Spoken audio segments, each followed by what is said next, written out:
অখণ্ডমণ্ডলাকারং ব্যক্তং যেন চরাচরম তৎপদং দর্শিতং জ্ঞান তস্মৈ শ্রীগুরুবে নমঃ। অজ্ঞানতিমিরান্ধস্য জ্ঞানঞ্জন শোলকায়া চক্ষুরোন্মিলিতং যেন তস্মৈ শ্রীগুরুবে নমঃ। গুরুকৃপা হি কেবলম, গুরুকৃপা হি কেবলম, গুরুকৃপা হি কেবলম। জয় গুরু। শুধু কৃষ্ণ ভক্ত, গৌর ভক্ত, হরিভক্ত, আমার মা সকল, বাবা সকল, আপনাদের প্রতি প্রত্যেকের চরণে আমার সশ্রদ্ধ প্রণাম। প্রণাম জানাই আমার সাধুগুরু বৈষ্ণব মণ্ডলীর চরণে। অনলাইন উপস্থিত যত আমার দাদা মায়েরা রয়েছেন, আপনাদের প্রতি প্রত্যেকের চরণে আমার সশ্রদ্ধ প্রণাম। অন্তরঙ্গ স্থল থেকে অনেক অনেক ভালোবাসা অভিনন্দন। বলুন আপনারা কেমন আছেন? আশা করি প্রাণগোবিন্দ রাধারানীর কৃপায় সকলেই ভালো আছেন। আমিও আপনাদের আশীর্বাদ আর গুরু কৃপায় খুব ভালো আছি। তো বাবা, আজকে আপনাদের সামনে যে পালা প্রসঙ্গ আমি বর্ণন করতে চলেছি, যে বাবা এই মায়া কি, মোহ মায়া থেকে আমরা কি করে বাঁচব, আমাদের জীবনের পরিবর্তন কি করে আমরা আনতে পারি। তো চলুন আমরা ভিডিওতে প্রবেশ করি। তো আপনাদের অনুরোধ করব ভিডিওটা একদম স্কিপ না করে পুরো ভিডিওটা দেখতে থাকুন। আর যদি আমার চ্যানেলের ভিডিও দেখে ভালো লাগে, অবশ্যই চ্যানেলে লাইক শেয়ার কমেন্ট করে চ্যানেলটি সাবস্ক্রাইব করে পাশে থাকবেন। তার আগেই বলতে চাই, যারা আগে থেকে আমার চ্যানেলটি সাবস্ক্রাইব করে আমার ছোট্ট বড় ভিডিওগুলো দেখছেন, আপনাদের প্রতি প্রত্যেকের চরণে আমার সশ্রদ্ধ প্রণাম। অন্তরঙ্গ স্থল থেকে অনেক অনেক ভালোবাসা অভিনন্দন। যারা আমার চ্যানেলে এসেছেন, এখনো পর্যন্ত চ্যানেলটি সাবস্ক্রাইব করেননি, আপনাদের কাছে অনুরোধ করব বন্ধুগণ, অবশ্যই যদি ভিডিও দেখে ভালো লাগে চ্যানেলটি সাবস্ক্রাইব করে পাশে থাকবেন। প্রেম সে বলো রাধে রাধে। তো এই যে বাবা মায়া আর মোহ, এই যে দুটো কথা কিন্তু এক নয়। দুটো কথা এক আবার এক নয়, দুইটা কথা কিন্তু কাছাকাছির কথা। এই যে মোহ মায়ার জাল থেকে আমরা কিছুতেই বেরোতে পারি না বাবা। যতই চেষ্টা করি আমরা বেরোনোর চেষ্টা করি, কিন্তু বারবার সেখানে আবার এসে উপস্থিত হই। নিজের জীবনকে কিছুতেই পরিবর্তন করতে পারছি না। তাহলে আমরা কি করব, কোথায় যাব? এই সংসারের মধ্যে আঁকড়ে ধরে আমার করে ছেলে পুত্র সংসার সবাইকে, এগুলো কথা আমরা অনেকবার শুনেছি, আবার নিজের জীবন দিয়ে উপলব্ধ করেছি। যখনই আমাদের সংসার আঘাত দেয়, যখন কারো এই সংসারের থেকে কোনো সন্তান বা স্ত্রী পুত্র কারো কাছে যদি আঘাত প্রাপ্তি হয়, তখনই মনে হয় এই সংসার ত্যাগ করে দেব, এখানে এক মুহূর্তও থাকবো না, এখানে কেউ আমাকে ভালোবাসে না। অঝরে দুই নয়ন ভেসে যায়, মনে হয় এখনই গৃহ ত্যাগ করে চলে যাই। কিন্তু বাবা একটু পরে আবার সেখানে এসে আমরা ওই নদীর জলের মধ্যে বাড়ি দিলে যেমনটা জলটা কিছুক্ষণের জন্য সরে যায়, আবার এসে অ্যাডজাস্ট হয়, তদ্রূপ আমাদের মনের চেতনাও তেমনই হয়। আমাদের দ্বারাই যখন কোনো একটা খারাপ কাজ হয়ে যায়, তখন আমাদের বিবেক ভ্রংশ হয়।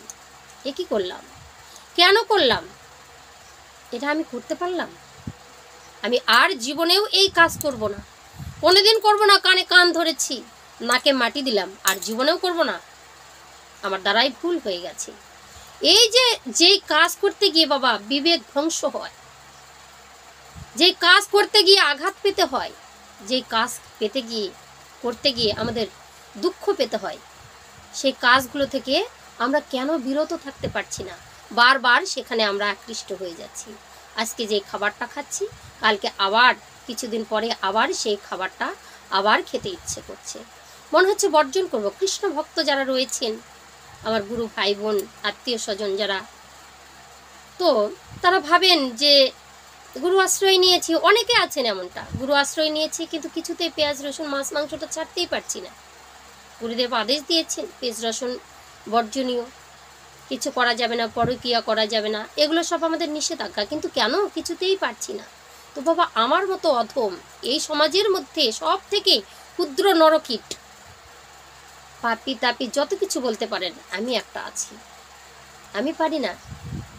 কিন্তু আপনারা পারবেন, ইচ্ছা করলেই পারবেন। কিন্তু অনেকে আছে বাবা, তারা করতে চায় কিন্তু আমার মতো সংসারে বারবার প্রত্যাবর্তন করে, মায়ায় জড়িয়ে যায়। তাহলে আমরা কি করব, কোথায় যাব? আমরা তাহলে কি বুঝলাম? এই যে সংসার আমাদেরকে যখনই কষ্ট দেয়, তখন আমরা ঘর ছাড়া হয়ে যেতে চাই। খারাপ একটা কাজ হলে সেখানে আমরা আবার কি করি, যে আর ফিরবো না সেখানে, আর সেই কাজটা করবো না, কিন্তু আবার প্রত্যাবর্তন হয়ে যাচ্ছি। তাহলে সেখান থেকে কি করে উদ্ধার পাবো? কিছুতেই পরিবর্তন হতে পারছি না, চেষ্টা করছি তবুও হতে পারছি না, তাহলে আমাদেরকে কি করতে হবে? তো বাবা, এই সনাতন ধর্মের মধ্যে আমাদের নববিধা ভক্তি রয়েছে। সেই পথ অবলম্বন করি যদি আমরা ঠিক মতো পালন করতে পারি, তাহলে আমাদের জন্য স্বর্গের সিঁড়িটা আছে। কিন্তু আমরা পারি না, করতেই পারি না।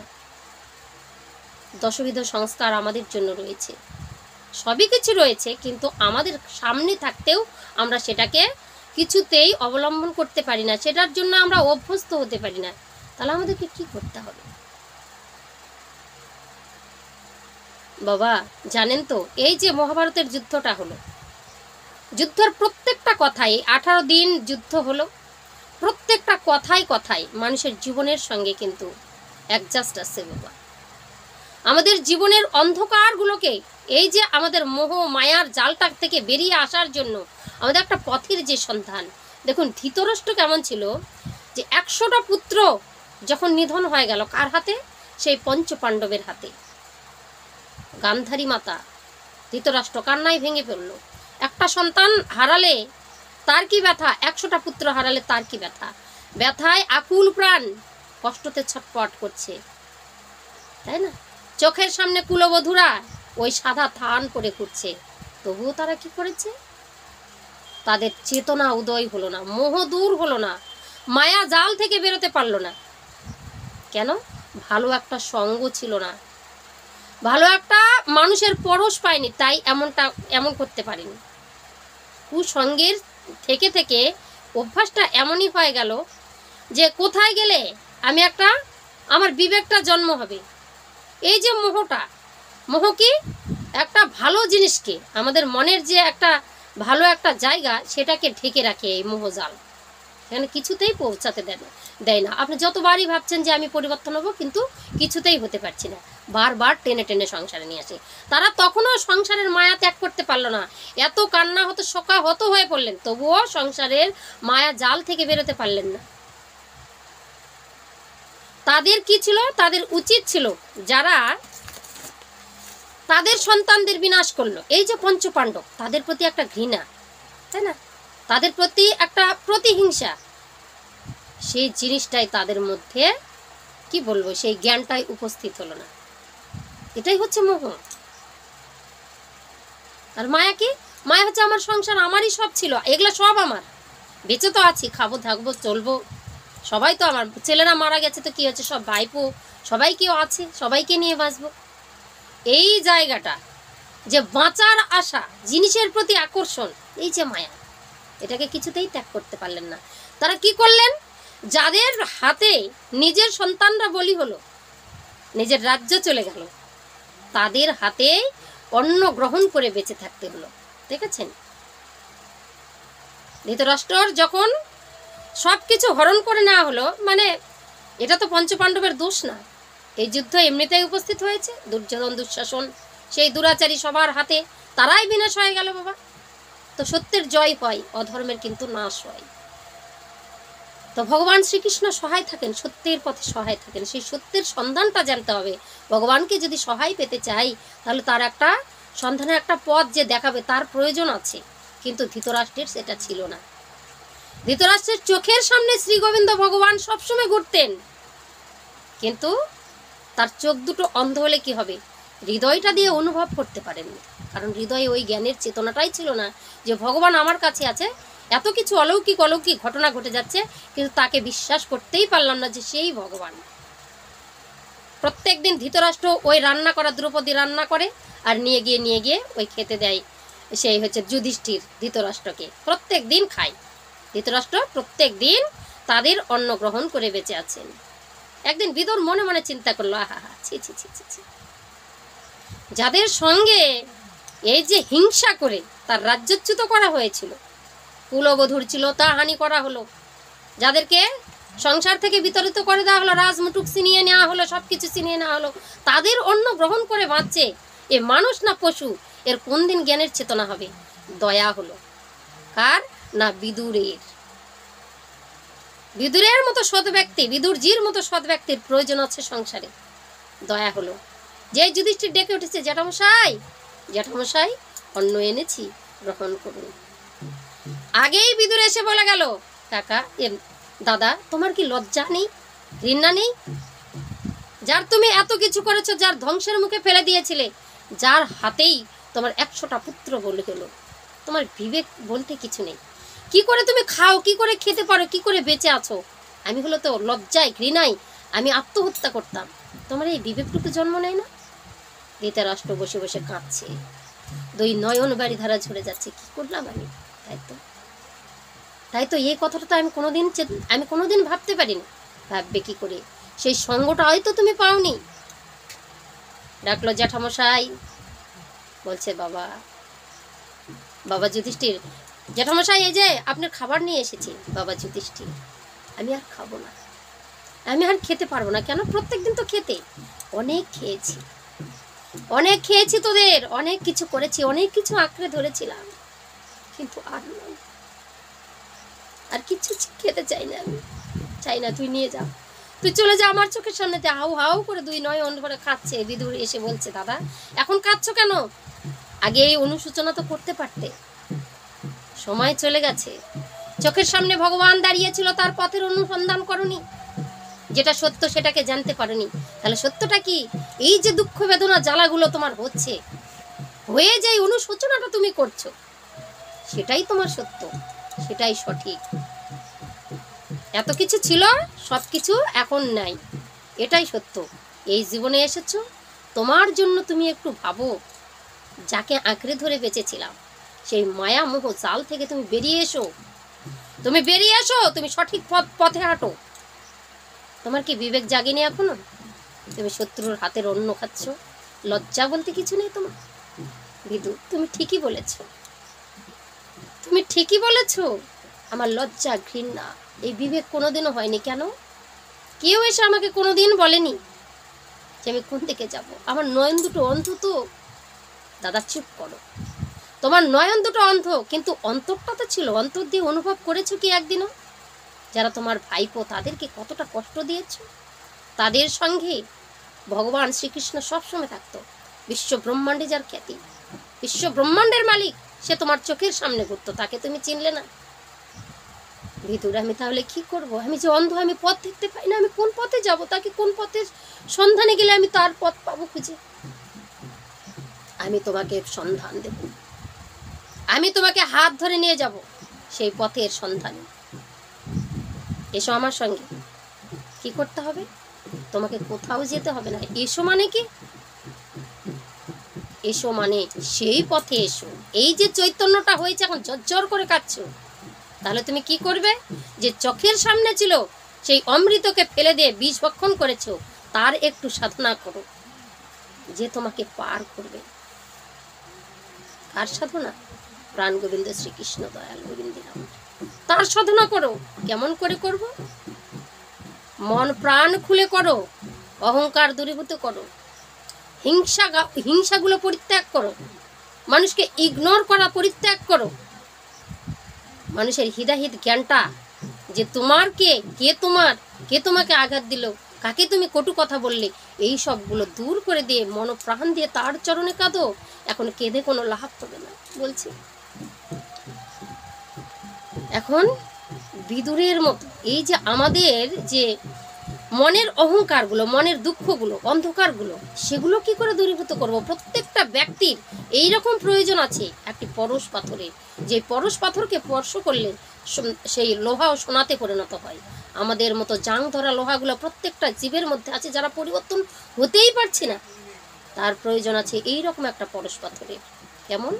একটি জ্ঞানী ব্যক্তি, একটি বিদুরের মতো, বিদুরজির মতো একটি সৎ ব্যক্তি, যে অন্ধকার থেকে আলোর দিকে নিয়ে যাবে। সেই জিকে যে পথের দিশা দেখাইতেই সেই হচ্ছে গুরু। তার জন্য আমার সদ্গুরুর প্রয়োজন। সদ্গুরুটা কোথায় পাবো বাবা? সেই পথের সন্ধান আমাদেরকে করতে হবে। তার জন্য কি করতে হবে? বেশি বেশি কৃষ্ণ কথা, হরি কথা আসরে যেতে হবে, বেশি বেশি সাধু সঙ্গ করতে হবে। সেখানে ভালো ভালো মহাপুরুষরা আসেন, তাদের মুখে কৃষ্ণ নাম হয়, রাধারানীর নাম হয়, ভাগবত গীতা আস্বাদন হয়। সবসময় তারা বলে সদ্গুরুর পথের সন্ধান দেন। সেখানে গেলে আমরা নিজের সত্যকে জানতে পারি, মন প্রাণ শীতল হয়। তাকে ঘরে বসেও পাওয়া যাবে। ঘরে বসে এক মনে এক ধ্যানে তার নাম যদি স্মরণ করতে পারি, তো বাবা এমনি হয় না, গুরুর গুরুর আশ্রয় নিতে হবে। এত তো নাম করছে সবাই ঘরে ঘরে, বলছি আমরা তো এত নাম করছি, তবু আমাদের দুঃখ জ্বালাগুলো কেন যায় না? আমরা কি কেউ কি সেই ভবপারে যেতে পারি না? আমরা কি সবাই নরকগামী হই? বাবা ডাকার মতো তো ডাকতে পারি না। নাম তো সবাই করছি, কিন্তু নামটা কেমনভাবে করছি? ভুলভাবে করছি। সঠিক কি? সঠিক হচ্ছে গুরুর হাত ধরে নাম করা। গুরুর মুখের যে বাক্য, যে বিষ, সেই নাম ধরে যদি তুমি করতে পারো, তাহলে এই নামে নিয়ে যাবে ওই নামের কাছে। এই নাম নিয়ে যাবে ওই নামীর কাছে। নামীটাকে প্রাণ গোবিন্দ আমার, জগতের বিশ্ব ব্রহ্মাণ্ডের ভগবান, তার একটি নাম আছে। সেই নাম গুরুর হাত ধরে যেতে হবে। পরিবর্তন আপনার আসবেই। বেশি বেশি সাধুসঙ্গ, মহৎ ব্যক্তিগণের সঙ্গে একটু ওঠা বসা। বাবা সঙ্গদোষে লোহা ভাসে বলা আছে।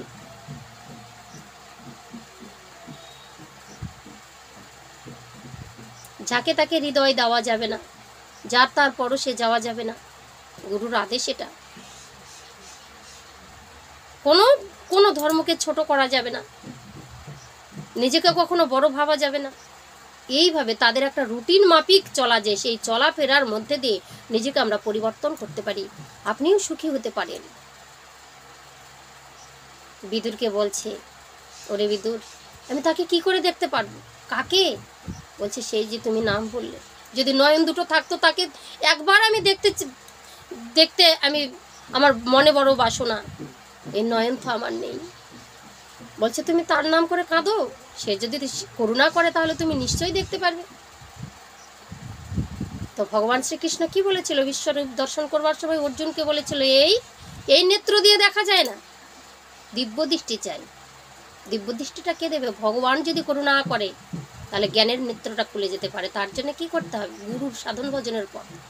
আমাদের এই যে তিনে নেত্র আছে, এই যে দুটা নয়ন, আর একটা নয়ন কোথায়? এই হৃদয় মন্দিরের নয়ন। নয়নটা বন্ধ করলে, চোখটা বন্ধ করলে বিশ্ব ব্রহ্মাণ্ডটা যেখানে ঘুরেছেন, কল্পনার জগতে আপনি ভেসে যেতে পারেন, চেনা অচেনা জায়গায় আপনি ঘুরে যেতে পারেন, আপনি অনেক কিছু কল্পনা করতে পারেন যে এই দেশটা, আমি যে দেশে বাস করছি এটা তো এমন, অন্য দেশটা মনে হয় এমনটা হবে।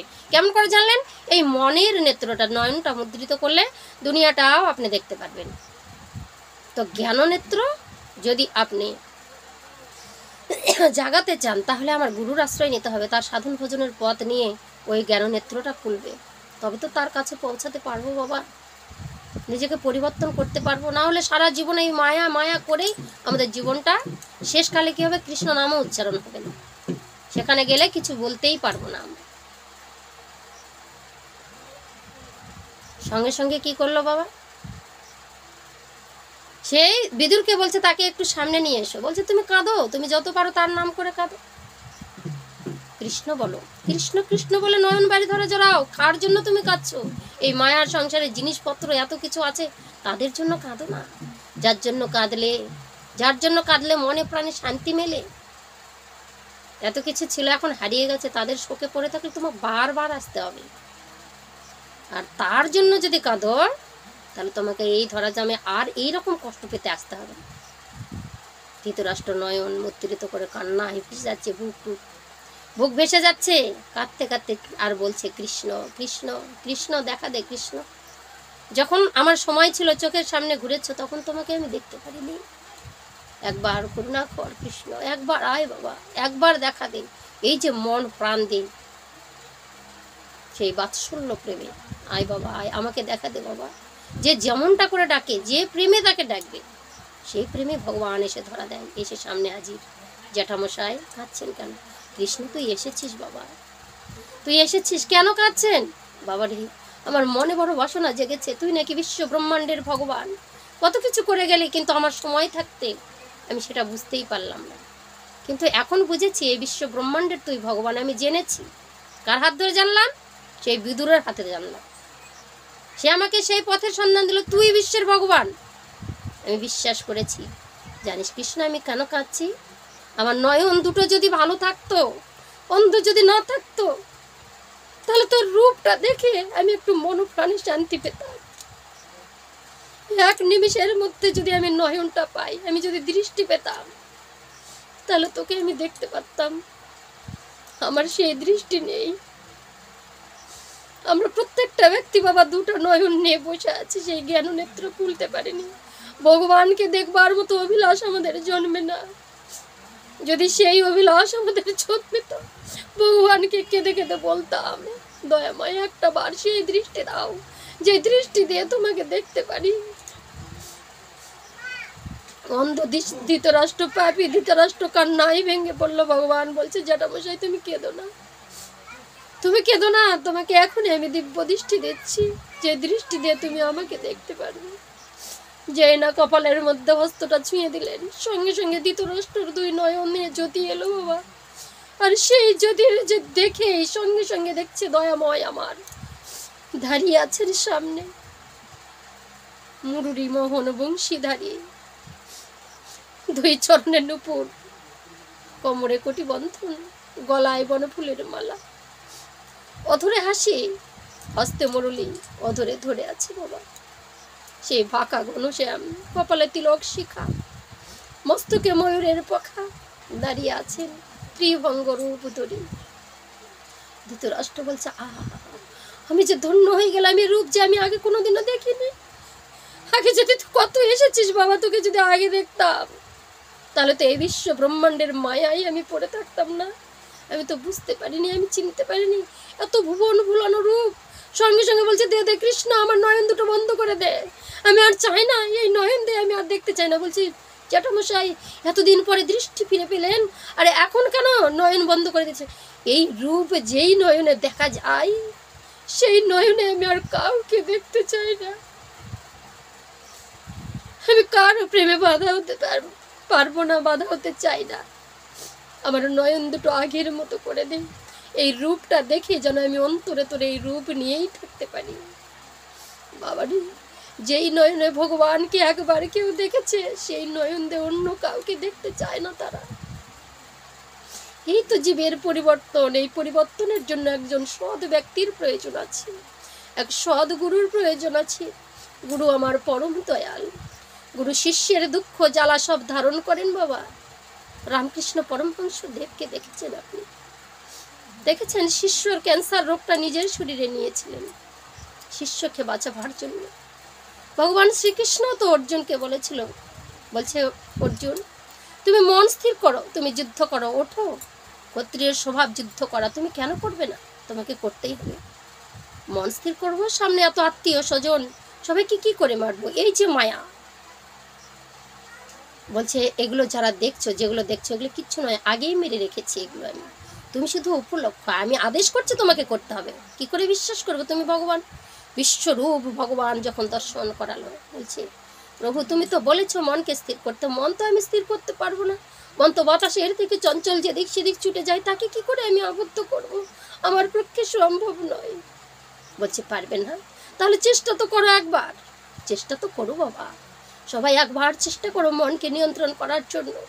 যে কাজগুলো আমাদের দ্বারাই বারবার ঘটে যাচ্ছে, সেগুলো একবার না করার চেষ্টা করো, একবার করো না। ভগবান তো বলেছে অভ্যাস করো। তাতেও যদি তুমি না হও, তাতেও যদি তুমি উত্তীর্ণ না হও, মনকে যদি স্থির না করতে পারো, ভগবানের চরণে কলম দিয়ে দাও। দয়াময়, এই যে শরীর রূপ যৌবন, যত কিছু আকাঙ্ক্ষা কামনা বাসনা যা কিছু রয়েছে, তোমার চরণে অর্পণ করে দিলাম। তুমি তার ভার দায়িত্ব গ্রহণ করো। আমার দ্বারাই আর সম্ভব নয়, আমি আর পারবো না। সেই দয়াময় আমার গুরু, সদ্গুরু, তার চরণে অর্পণ করুন। ইহ জগতে তো ভগবানকে চোখের সামনে দেখতে পারবো না। গুরুই সাক্ষাৎ পরম ব্রহ্ম। গুরুদেব নমস্কার, প্রণাম জানাই। তার গুরুর চরণে অর্পণ করো। গুরুদেব, আমি যা কিছু করেছি, আগে যা কিছু ভুল ভালগুলো করে গেছি, তুমি কৃপা করো, তুমি কৃপা করো, কৃপা করে তোমার চরণের পরশ দাও। আমার ভুল পথগুলো যেন, যা কিছু করে এসেছি, এই ভুলগুলো তুমি আমাকে পুজোর ফুল করে চরণে নিয়ে নাও। তাহলে দেখবে সব জায়গায় তুমি উত্তীর্ণ হয়ে যাবে। জয় জয় রাধা গোবিন্দ প্রেমানন্দে হরি হরি বল। সবাইকে অনেক ভালোবাসা জানিয়ে আজকের ভিডিওটা আমি এখানেই শেষ করছি। সবাই ভালো থাকুন, সুস্থ থাকুন। আবার পরের ভিডিও নিয়ে আসবো বাবা। পরিবর্তনের একটাই পথ, সাধুসঙ্গ, কৃষ্ণ সেবা। গুরুর কাছে যাওয়া বাবা, একটা সদ্গুরুর প্রয়োজন আছে। তাহলে দেখবেন সব কিছু পরিবর্তন হয়ে যাবে। হরে কৃষ্ণ।